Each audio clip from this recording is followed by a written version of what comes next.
Boa tarde, nós somos alunos do curso de Letras da Universidade do Vale do Itajaí, Daniele, Hanna e Samantha. Nós estamos aqui para poder discutir com vocês a possibilidade de conseguir trazer a Odisseia para a sala de aula. Mímese, a gente trouxe o conceito de Aristóteles que está no livro A Poética. Eu vou ler o que ele diz aqui. Ao que parecem, duas causas, e ambas naturais, geraram a poesia. O imitar é congênito no homem, e nisso difere dos outros viventes, pois de todos ele é o mais imitador, e por imitação apreende as primeiras noções, e os homens se comprazem no imitado. Sinal disto é o que acontece na experiência. Nós contemplamos com prazer as imagens mais exatas daquelas mesmas coisas que olhamos com repugnância. Por exemplo, as representações de animais ferozes e de cadáveres.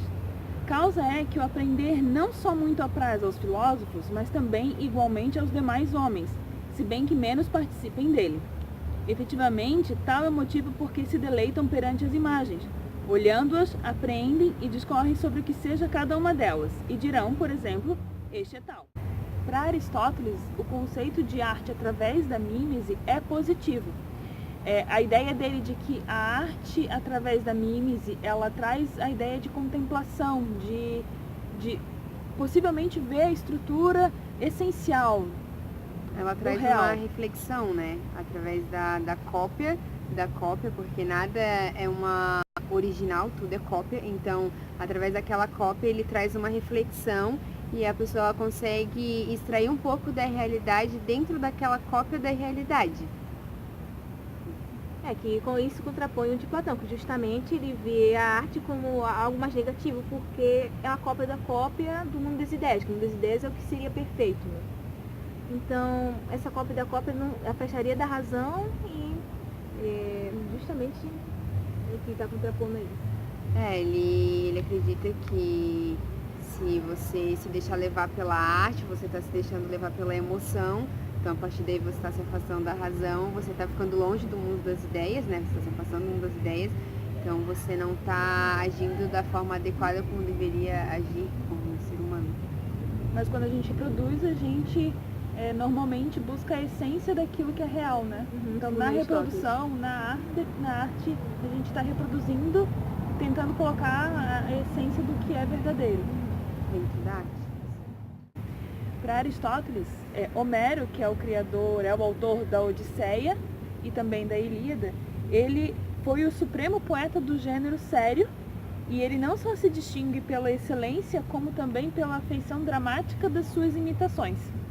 E é importante a gente ensinar a Odisseia como um clássico nas escolas, para os estudantes, para os alunos, só que existe uma dificuldade da gente trazer isso para dentro da sala de aula, porque é um livro um pouco mais difícil, ele exige um conhecimento prévio de algumas situações, de algumas histórias também.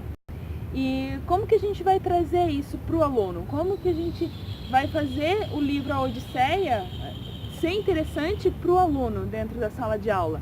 E a nossa ideia é justamente trazer uma alternativa, trazer os livros do Percy Jackson para que a gente consiga introduzir o conceito e depois a gente se aprofundar na Odisseia. Até porque os jovens eles criam um estereótipo muito negativo quando o assunto é clássico, né? Eles sempre têm uma visão muito negativa de que ele é chato, de que ele é maçante. Então, os professores acabam tendo um certo receio de trabalhar clássicos dentro da sala de aula, mas como o próprio Aristóteles diz, os livros de Homero são realmente muito interessantes e muito importantes para que um jovem, qualquer pessoa de qualquer idade, tenha acesso a esse livro e leia. Então a gente encontrou uma forma de mediar essa leitura de Odisseia com outros livros para que torne mais interessante, para que eles tenham um maior interesse por Odisseia, até porque eu desconfio que eles não vão simplesmente ter um interesse aleatoriamente por Odisseia. Então, com essa mediação vai se tornar mais fácil essa leitura menos maçante para eles. Eu acredito que vai criar uma conexão também, né? Sim. A ideia de Percy Jackson é mais jovem e também vai fazer eles associarem, vai ser um pulo para eles associarem com a Odisseia quando estiverem lendo. Exatamente, porque como a mitologia grega ela é uma outra realidade, né? A cultura grega é uma outra realidade muito diferente da realidade deles.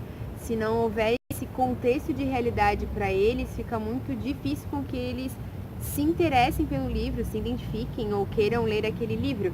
Então, com os livros do Percy Jackson, que é uma linguagem mais leve, mais acessível para eles, eles conseguem entrar nessa realidade da mitologia grega, eles conseguem ligar muitas coisas que tem dentro dos livros do Percy Jackson junto com a Odisseia, até porque a Odisseia ela é cheia de mitos, ela é cheia de deuses, e o que aparece é a mesma coisa também nos livros do Percy Jackson, né? Várias histórias de deuses, as mitologias que acontecem, por aí vai. Então agora eu vou ler um trecho da Odisseia de Homero para fazer uma comparação com um texto do Percy Jackson que pode ser usado na sala de aula.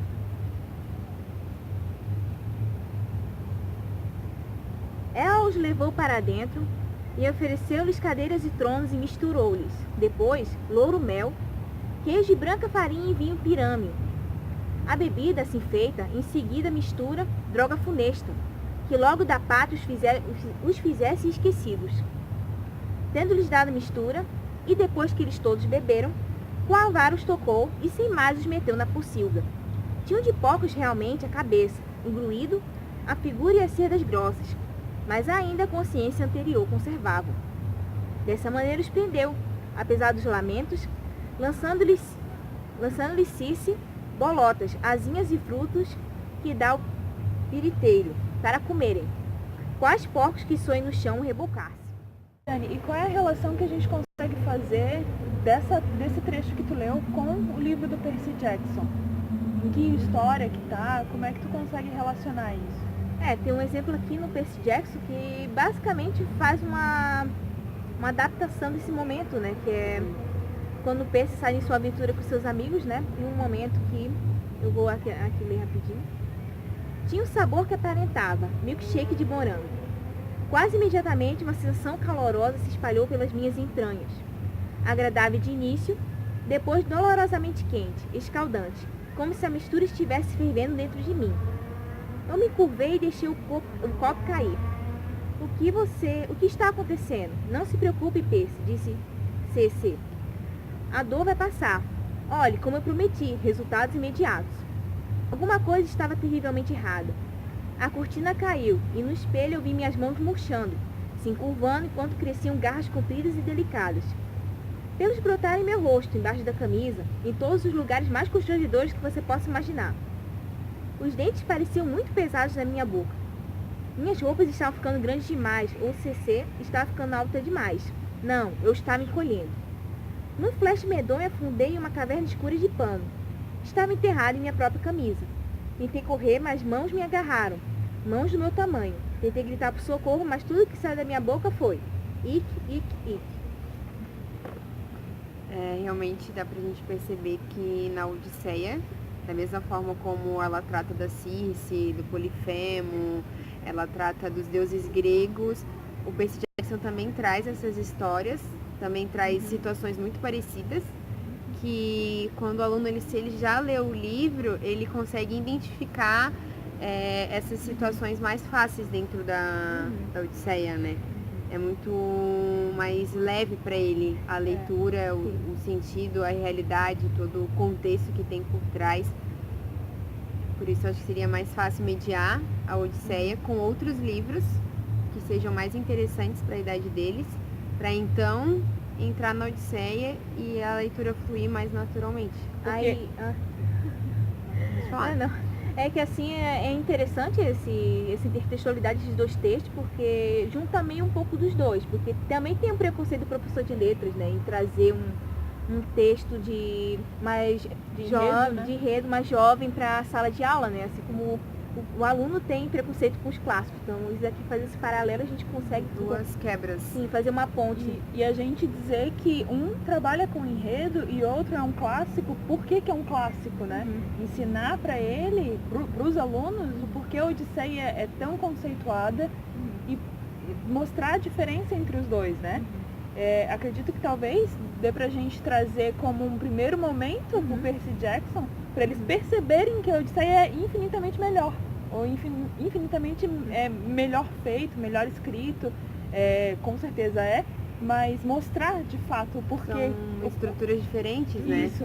Trazer para eles toda a contextualização de que a Odisseia ela é uma obra falada, então ela já é escrita de uma forma diferente de uma obra literária juvenil, de que ela é uma obra que ela foi falada durante muitos anos atrás, só depois ela foi escrita, então pode ser que o que você esteja lendo agora não seja a sequência de antes. Então, mostrar para eles que não foi uma simples escrita num texto, mas que houve toda uma estrutura, toda uma preocupação, que tem toda uma simetria dos versos dentro do livro, né? Pus-me no sonho, a gemer e a chorar.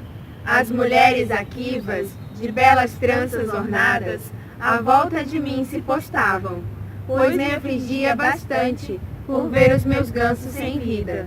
A águia, porém, retornando, na trave mais alta se assenta, donde, com voz de mortal, procurava a aflição acalmar-me. Fica tranquila, Penélope, filha de Icário famoso. Antecipada a verdade foi tudo, não sonho ilusório. Os pretendentes aqui são os gansos. Eu próprio fui a águia, mas ora sou teu marido, que a casa de novo retorna.